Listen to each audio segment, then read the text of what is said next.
ലോകാരോഗ്യ സംഘടനയുടെ റിപ്പോർട്ട് പ്രകാരം പുകവലി മൂലം പ്രതിവർഷം ശരാശരി 60 ലക്ഷം ആളുകൾ വിവിധ രാജ്യങ്ങളിലായി മരണപ്പെടുന്നുണ്ട്. കുവൈത്തിലും പുകവലി കാരണം മാരകമായ രോഗങ്ങൾക്കടിപ്പെട്ട് മരിക്കുന്നവരുടെ എണ്ണം വർദ്ധിച്ചിരിക്കുകയാണ്. രാജ്യത്തെ വിദ്യാർത്ഥികളിൽ 20% സിഗരറ്റോ മറ്റ് പുകവലി ഉൽപ്പന്നങ്ങളോ ഉപയോഗിക്കുന്നവരാണെന്നാണ് കണക്കുകൾ സൂചിപ്പിക്കുന്നത്. 13നും 15നും ഇടയിൽ പ്രായമുള്ള വിദ്യാർത്ഥികൾ പോലും പുകവലി ശീലത്തിന് അടിമപ്പെടുന്നതായി പറയുന്ന റിപ്പോർട്ടിൽ GCC രാജ്യങ്ങളിൽ പുകവലിക്കാർ കൂടുതലുള്ളത് കുവൈത്തിലാണെന്ന കാര്യവും എടുത്തു പറയുന്നു.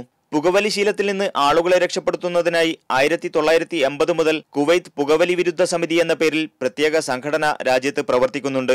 സർക്കാരിന്റെയും സന്നദ്ധ സംഘടനകളുടെയും സഹകരണത്തോടെ സമൂഹത്തെ പുകവലിയിൽ നിന്ന് മോചിപ്പിക്കുന്നതിന് പ്രവർത്തനങ്ങൾ സംഘടിപ്പിക്കുന്നുണ്ടെങ്കിലും ഇക്കാര്യത്തിൽ വേണ്ടത്ര പുരോഗതി കൈവരിക്കാൻ സാധിച്ചിട്ടില്ലെന്നാണ് സമിതിയുടെ വിലയിരുത്തൽ.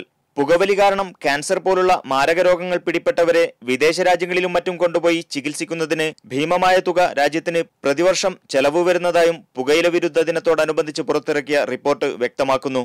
Media 1, Kuwait city.